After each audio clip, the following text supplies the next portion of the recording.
Hello, my name is Kshitij Srivastava and this is my video blog. So आज इस video blog में मैं आपको एक अपना ऑब्जर्वेशन बताना चाहता हूँ। मुझे लगता है कि ऑब्जर्वेशन मुझे आपको इसलिए बताना चाहिए क्योंकि ये ऑब्जर्वेशन आपको हेल्प करेगा आपकी लाइफ में। जब आप फील्ड में निकलोगे, जब आप रियल वॉर करने के लिए घर से निकलोगे, आप एक कॉर्पोरेट जंगल में जाओगे या आप एक फिल्म लाइन में जाओगे, आप किसी भी फील्ड में जाते हो तो वहाँ पे आपको इस चीज़ की बहुत हेल्प मिलेगी। And this is the thing that I learn after lots of years of reading books and learning things. And this is the conclusion of it, that is a concluding part of it. Okay, so basically मैं अपनी पूरी life नास्तिक था। बचपन में मैं आस्तिक था, मतलब मैं भगवान की पूजा करता, सब कुछ करता था, but I didn't know why I was doing that. so I stopped doing that. And till 2-3 years back I was, not just 2-3 years back, 1 year back I was still a nastic kind of guy. So I didn't believe in God. I I didn't have agnostic feelings की, मतलब मुझे लगता था कि भगवान exist करते हैं, but मुझे क्योंकि एविडेंस नहीं है तो मैं उसमें बिलीव नहीं करता। मेरे को बस ये था कि बिलीव नहीं करता हूँ, because I always used to think that science is supreme and I believe in science. And according to science, when you read science then you realize that maybe there is universe, there is something like that, and you don't believe in the concept of God. And most importantly, you don't believe why God should exist and where is God. If there is God, why should I believe in that? Turned out all these thinking is wrong. You don't have to believe in God. You don't have to see. Worst thing about everything is that we keep questioning about the whether the God exists or not, but we don't have to question that कि भगवान exist करता है कि नहीं करता है। इस बारे में हमें सवाल जवाब करने की जरूरत ही नहीं है, मतलब क्योंकि उसकी एग्जिस्टेंस जो है वो अलग लेवल पे है। तो भगवान होता है वो आपका एक सबकॉन्शियस लेवल होता है। जब आप किसी मंदिर में जाते हो, जाके वहां पे पूजा करते हो, तो जैसे नॉर्मली जब मैं सोचता था इस चीज के बारे में, जब मैं साइंटिफिकली पढ़ रहा था, तो मुझे समझ में आया एफर्मेशंस होती हैं, प्रेयर्स होती हैं, रिपीटिशंस होते हैं, चैंट्स के रिपीटिशंस होते हैं, जिनको आप जब रिपीट करते हो तो वो चीज़ें होने लगती हैं, आप अपने माइंड को काम डाउन करते हो। तो जब मैंने प्रैक्टिकल एस्पेक्ट्स खोजे भगवान के, तब मुझे आगे पता चला कि भगवान को मैं किस तरह से इस्तेमाल कर सकता हूँ अपनी सक्सेस के लिए, अपने माइंड को काम डाउन करने के लिए। क्योंकि मुझे हमेशा से, मैं एक ओवर एम्बिशियस लड़का हूँ जिसको बहुत थॉट्स हैं, बहुत थिंकिंग है, बहुत कुछ करना चाहता है अपनी लाइफ में। And I have so many things to do that sometimes I just keep on doing things, sometimes inefficiently, just so that I can prove to myself that I'm doing something. And that is one problem that I was facing for a very long time, that I was doing way too many things and success was not coming to me. And I think that, मुझे ऐसा ऐसा believe है कि शायद मुझे अगर success शुरुआत में मिल गई होती, या मेरी फिल्में रिलीज हो गई होती, या कोई किताब रिलीज हो जाती, मैं सक्सेसफुल हो जाता, then I wouldn't have been able to digest it. Like आपने देखा ना Sushant Singh Rajput and Jim Carrey के साथ क्या हुआ। They got the success and then they realize that they got disoriented कि अब सक्सेस का हम करें क्या, इतना पैसा तो आ गया पर इस पैसे का हम करें क्या, इतनी शोहरत तो आ गई, अब शोहरत का हम करें क्या। Most of the time we don't even know what to do with that, and that's where the concept of God comes in. So basically when I talk about God, I'm talking not in terms of spiritual or aesthetic sense, I'm talking in terms of very pragmatic approach, very practical approach towards God, that whether God exists or not, I'm not going to question that. But I'm saying how to use the God to your benefits. So what I basically do now, basically I every morning and every evening I go to a temple and I say to the gods that are things that I really want in my life. And when I talk to the God, basically it's a physical representation of my own mind. Basically I'm reaffirming to myself that these are the things that I want. And the best part about God is, जैसे मैंने कल एक video upload किया था कि how के बारे में मत सोचिए। वही जब आप हाउ के बारे में सोचते हैं, एंग्जाइटी वहीं से क्रिएट होती है, डिप्रेशन वहीं से क्रिएट होता है कि मुझे कोई चीज करनी है, मैं उसे करूंगा कैसे। अगर आप ये जानने में बिजी हो जाओगे वो चीज करूंगा कैसे, तो आप अपने आप को टेंशन दोगे, अपने आप को परेशान करोगे। आप अगर भगवान के ऊपर छोड़ दोगे, चलो भगवान मुझे नहीं पता वो चीज कैसे होगी, पर मुझे वो चीज चाहिए, and you are going to do it, and circumstances will be created around you for that thing to happen. You can relate it to secret as well, you can relate it to law of attraction as well, and there are so many words in, अगर आप Ralph Waldo Emerson पढ़ते हो या Hegel की philosophies पढ़ते हो, you will understand all these things. But the thing is, deep down whatever thing will start to happen, ये उसी तरीके से है कि अगर आप किसी लड़की से प्यार करते हो और वो लड़की एक पर्टिकुलर कलर की स्कूटी चलाती है, तो हर जगह वो आपको स्कूटी दिखने लग जाएगी। होता है ना कि आप किसी को जानते हो, अगर आपने, वो आपका फ्रेंड जो है, जो बेस्ट फ्रेंड है जिसको आप एडमायर करते हो, वो रेड कलर की हिंदे सेंटो चलाता है, तो आपको हर जगह रेड कलर की हिंदू सेंटो दिखने लगेगी। ऐसा नहीं कि हिंदे सेंटो पहले आपको, या पहले नहीं चल रही थी, वो चलती थी, बट आपका माइंड उस चीज़ के ऊपर फोकस करने लगता है उस टाइम पे। तो ऐसी कहानी मैंने बहुत अच्छी पढ़ी थी बहुत टाइम पहले कि कोई वाइफ अपने हस्बैंड को कहती है कि सॉल्ट लेके आओ, उसका बिल्कुल मन नहीं है कि किचन से सॉल्ट लेके आए, तो सॉल्ट ढूंढता रहता है पर उसे सॉल्ट मिलता नहीं है उस कमरे में। तो एंड में वो जाती है, सामने रखा होता है सॉल्ट, उठा के ले आती है। Why he couldn't see the salt, while the wife could see it, because उसका मन ही नहीं था सॉल्ट देखने का, तो उसके माइंड ने उस चीज के ऊपर फोकस करना ही बंद कर दिया, तो उसको वो चीज सामने होते हुए भी नहीं दिख रही थी। तो ये फंडा होता है। तो basically you can not get everything in life, but there are few things that you really really desire in life, and those are the things that you have to reaffirm to yourself on daily basis. और आप जब बार-बार उस चीज़ के बारे में सोचते हो, बार-बार उस चीज़ को चाहते हो, तो वो चीज़ आपको धीमे-धीमे आपके करीब आने लगती है। अब वो डिपेंड करता है कितनी बड़ी चीज़ आप चाहते हो, कितनी छोटी चीज़ आप चाहते हो। अगर आप बहुत बड़ी चीज़ चाहते हो, तो उसको मिलने में थोड़ा-सा टाइम लग जाता है ज़्यादा। अगर आप छोटी चीज़ चाहते हो, तो कभी-कभार कई बार वो जल्दी मिल जाती है, बट मिलती ज़रूर है, पर आपको उसके लिए लगातार सोचना पड़ता है। पर वो जो सोचने का टाइम है, वो जो मेडिटेट करने का टाइम है या माँगने का टाइम है, क्या आप रियल लाइफ़ में कभी वो करते हो?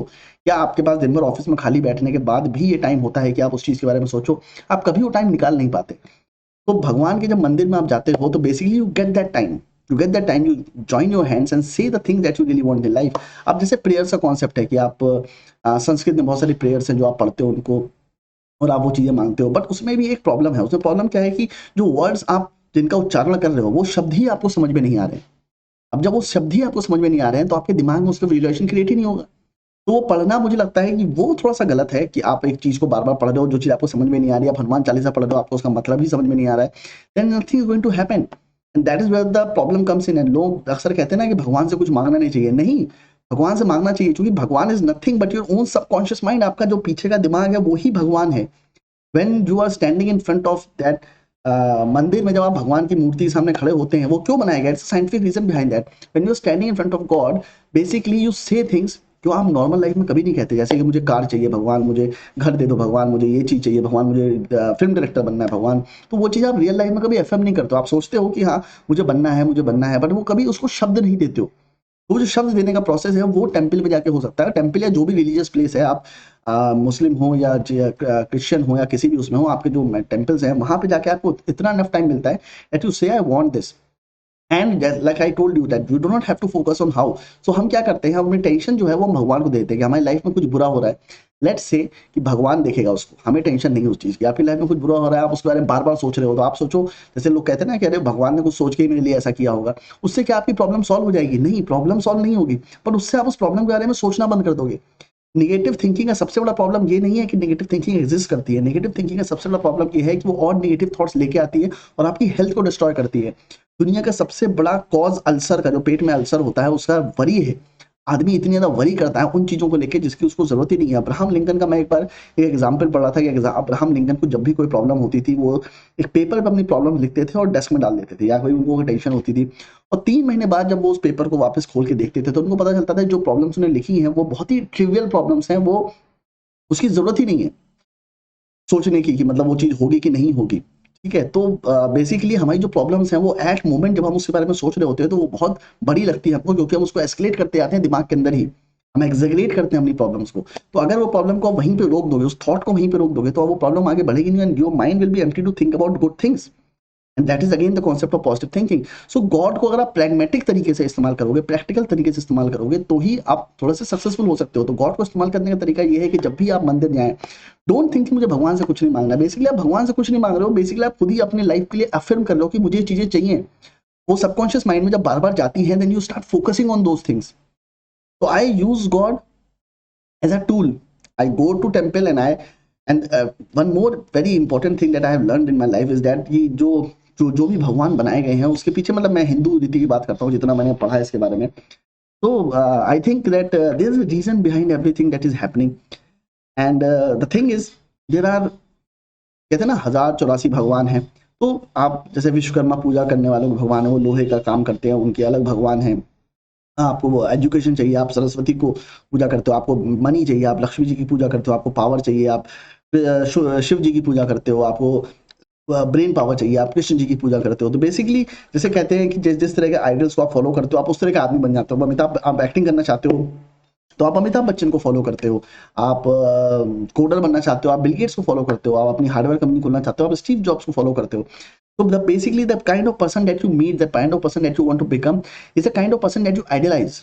Okay, so what is God? अगर आप गॉड को बहुत ही उस तरह से देखो तो God is someone who does not have any negative qualities. अगर आप शाहरुख खान को एडमायर करते हो तो शाहरुख खान तो सिगरेट भी पीता है, कुछ गलत हरकतें भी करता होगा। सो जब आप उसकी पॉजिटिव चीजें लेते हो तो कहीं ना कहीं आप उसकी कुछ नेगेटिव चीजें भी ले लेते हो। But what is God? God is a hypothetical creature who does not have any negative things. If you idolize them, you won't take any negative things from them. You will only take positive things because you idolize him and you are taking his properties, his traits in your own life. So that is one scientific reason why we idolize these perfect creatures. Okay, So what I say, that if you believe in God, if you don't believe in God, it doesn't matter. What matters is that you just go to temple or whatever place of worship that you have, and just go there and ask for the thing that you really want to have. No one is going to come to help you. God is not going to, अगर आप ये सोचते हो कि भगवान मेरी help करेगा, no. What is the problem is that we take it too seriously. We take it as a literary figure. We try to get into the logic of it. But there is no logic to that, except there's a science, there's a psychological science behind that. When you say something in the temple, you basically saying it to yourself, and you are reaffirming that I have to go after these things. And your mind will create situations where you will start seeing those things. If you want to open a restaurant, you will, when you say, you go to a temple, you say that I want to open a restaurant, this kind of restaurant, वहाँ पे ये होना चाहिए, ये होना चाहिए, ये होना चाहिए, भगवान मेरे लिए restaurant खोल दो. When you move out, you will start seeing every place, every empty place that you will see as a potential place where you can build your own restaurant. This is what happens. Your mind starts to focus on everything that is relevant to your dream. So I hope you are understanding what I'm trying to say. So even if you believe in God, even if you don't believe in God, or whatever process that you have of asking things from God, or asking things from your own subconscious mind, or asking things from any superpower that you believe in, so basically there is no superpower, there is no God. And I can say that because it doesn't matter. It doesn't matter. You don't have to debate about the existence of God or not. वो exist करता है नहीं करता है, doesn't matter. What matters is that whether it is working for you or not. अगर हमें electricity, अगर आप फिजिक्स फील्ड से नहीं और आपको इलेक्ट्रिसिटी के बारे में कुछ नहीं पता है, आप कॉमर्स बैकग्राउंड से हो, तो उसका मतलब ये नहीं है कि आप कमरे में आके लाइट नहीं जलाओगे और आप उसको समझने की कोशिश नहीं करोगे. It is working, right. आप बटन क्लिक करते हो और लाइट जलती है. तो ये ज़रूरी नहीं है कि आपको कोई चीज़ समझ में आए just so that it has to work. आपको कोडिंग समझ में नहीं आती, पर आप लैपटॉप पे काम करते हो और लैपटॉप आपका परफेक्टली फाइन वर्क करता है. आप वीएलसी प्लेयर खोलते हो या कोई भी सॉफ्टवेयर खोलते हो, उसके पीछे आपके बैकग्राउंड में बहुत सारे कोड्स चलते हैं जिसकी वजह से वो ओपन होता है. It is basically coding. So आपको समझ में नहीं आती, but still you work on it. Why? Because it works. So don't go into the nitty gritty of whether it what is the reason behind why it works. You just have to figure out if it works for you, use it. If it doesn't work for you, if it doesn't work for you, don't use it. It is as simple as that. तो वो depend करता है आप पे कि आप क्या करना चाहते हो. सो आई गेस मैंने अपनी बातों को बहुत अच्छे से रखने की कोशिश करी है. बहुत सारी चीज़ें मिस हुई होगी, बहुत सारी चीज़ें मैंने बोल दी हैं, बट आई होप कि आपको कुछ कुछ समझ में आया. अगर आपके कुछ क्वेश्चन हैं इससे रिलेटेड तो प्लीज़ मुझसे पूछिए. अगर आपको कोई चीज़ नहीं अच्छी लगी तो उस बारे में मुझे बताइए कमेंट बॉक्स में. I will reply to you. And more than that, please like share subscribe to my channel. Bye bye.